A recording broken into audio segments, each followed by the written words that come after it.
Roswell, what'd I do? What was that? This story is about Roswell, the cat who somehow managed to make my husband his very best friend and left me permanently in second place. I thought I had simply rescued a stray kitten, but what I actually brought home was some fierce competition.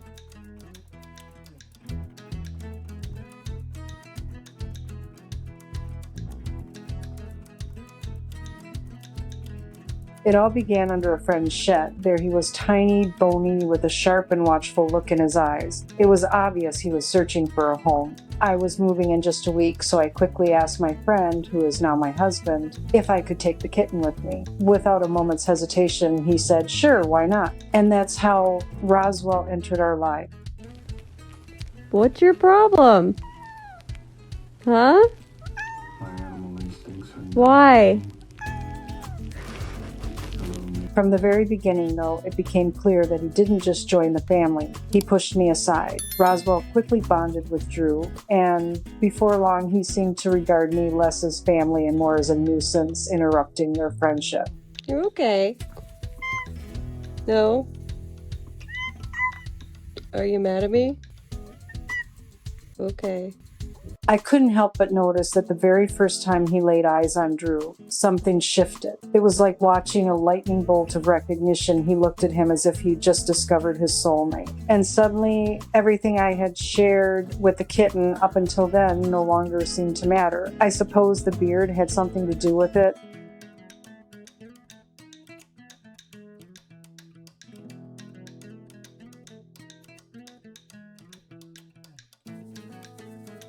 With Drew, Roswell behaves in ways he never does with me. He paws at him, curls up on his chest, freezes there in perfect admiration, and barely acknowledges my existence. When Drew catches him being mischievous, he handles it so naturally, as though they already had their own secret understanding. "Oh no, I caught him, don't worry," Drew says lightly, while Roswell just blinks with satisfaction and melts into his arms. Their connection is almost uncanny, as if they've known each other for years, and it's beautiful and frustrating all at once.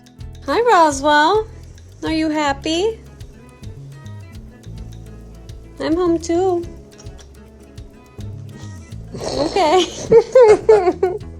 He said no. Once, after we spent a few days in the Pocono Mountains, we returned home to a greeting that was both expected and yet strangely intense. The moment Roswell spotted Drew, he let out a squeal, rushed over, stretched tall, and lifted his paws high in the air as though begging, "Come on, pick me up." They embraced, and right then I knew I was the extra here. Only after several seconds did Roswell reluctantly glance at me, almost as if to mutter, "Oh, you're back too."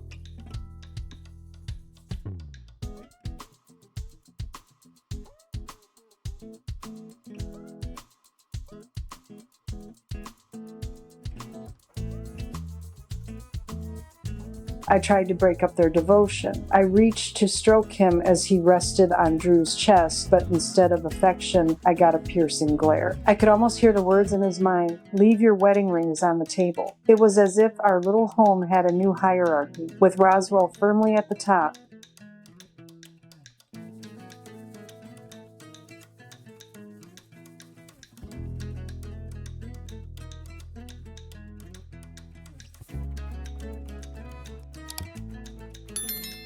For our first anniversary, I went to extremes. I even put on my wedding dress, hoping to steal back some attention. But no one noticed. I sat on the couch in a snow-white gown, while the two of them carried on, wrapped in an endless chain of cuddles and admiration. Drew just laughed, declaring that Roswell was his best friend in the entire universe.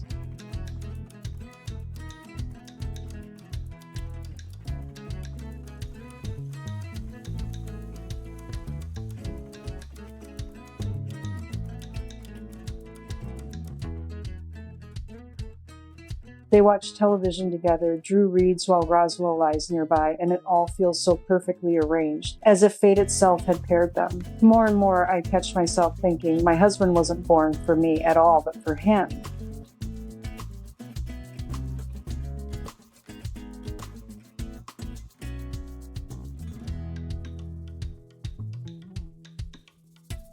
Of course, this friendship has its challenges. Sometimes the package is not quite as promised. At 3 in the morning, while Drew sleeps, Roswell may decide it's time for a full-scale marathon around the house, or he'll suddenly attack Drew's legs without warning. And whenever Drew tries to get something done, Roswell takes over his hands, demanding full attention. Even so, the joy and companionship they share far outweigh the chaos.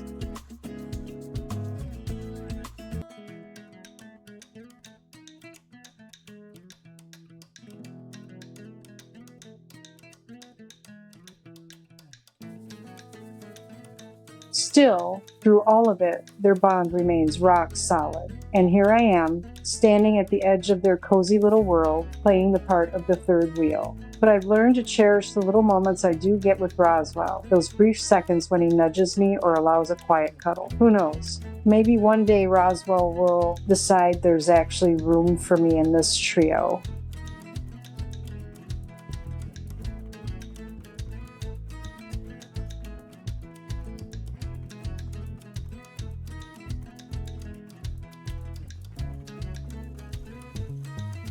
If you enjoyed Roswell's story, please like, comment, and subscribe to the channel for more heartfelt and inspiring tales.